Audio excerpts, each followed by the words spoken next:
It's 7 a.m. in eastern Libya, where authorities are demanding an investigation into this week's catastrophic flooding, which killed more than 5,000 people. The UN says most of the deaths could have been avoided with proper warnings and evacuations. The mayor of the hardest hit city, Derna, said the death toll could eventually reach 20,000. Aid groups say a 7-metre wave swept through the city when 2 dams collapsed, washing away everything in its path. Then the rain became calmer. Then at 2:45 a.m. exactly, what can I tell you? The major flood came. It was like an imaginary scene. It was like a nightmare. I don't know how to describe it. The water went up to the 2nd floor, then to the 3rd floor. I went up to the roof. My neighbors screaming and asking for help.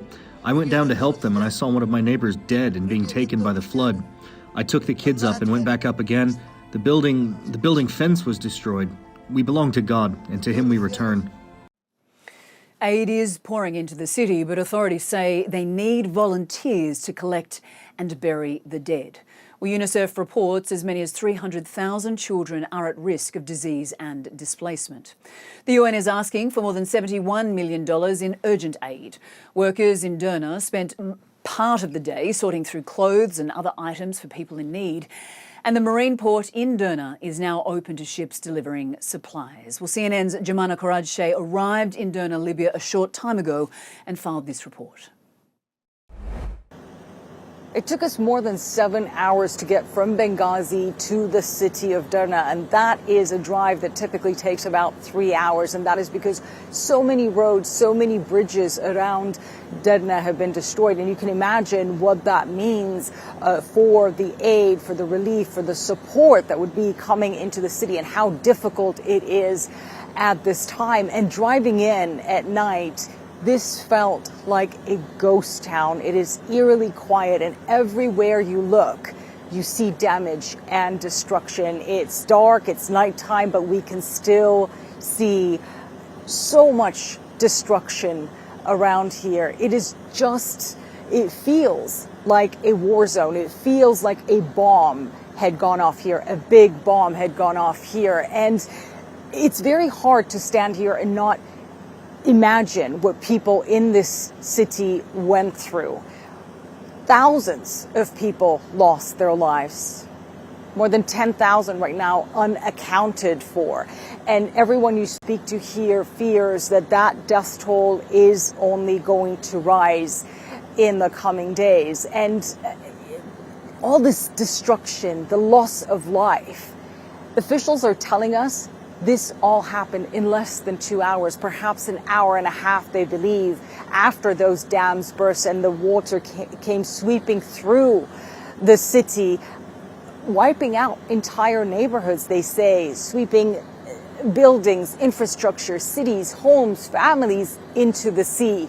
It is just unimaginable what has taken place in the city. And it has left so many people here in shock. Libyans tell us they're used to war, they're used to death, they're used to loss, but nothing could have prepared them for this.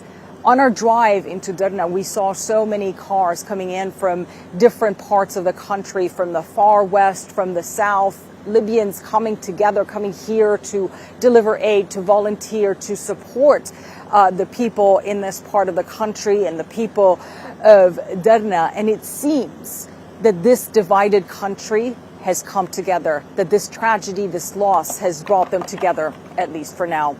Jemana Korajshe, CNN, Derna, Libya.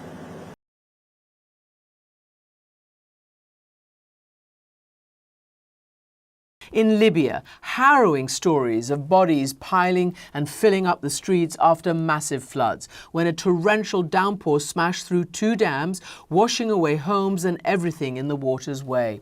As that country starts to count the cost, more than 6,000 are presumed dead, and at last report some 10,000 missing. Another 30,000 have been displaced. These are huge numbers in a failing state which urgently needs help, as correspondent Ben Wiedemann now reports, and a warning, of course, some of the scenes are difficult to watch. The bodies are everywhere. Dozens of the dead covered in blankets, awaiting identification and burial. The dead number in the thousands, but so far no one really knows how many were taken by Storm Daniel. Survivors are finding more and more bodies. Rescue workers and volunteers have retrieved the body of a boy wrapped in a blanket and prepared to put him in a body bag when his father arrives, overcome with emotion. Doctors fear so many dead left in the open could lead to an outbreak of disease. We aren't able to identify all the bodies and bury them, says this woman identified as Dr. Aisha. We want to provide a humane place, freezers where loved ones can then identify them.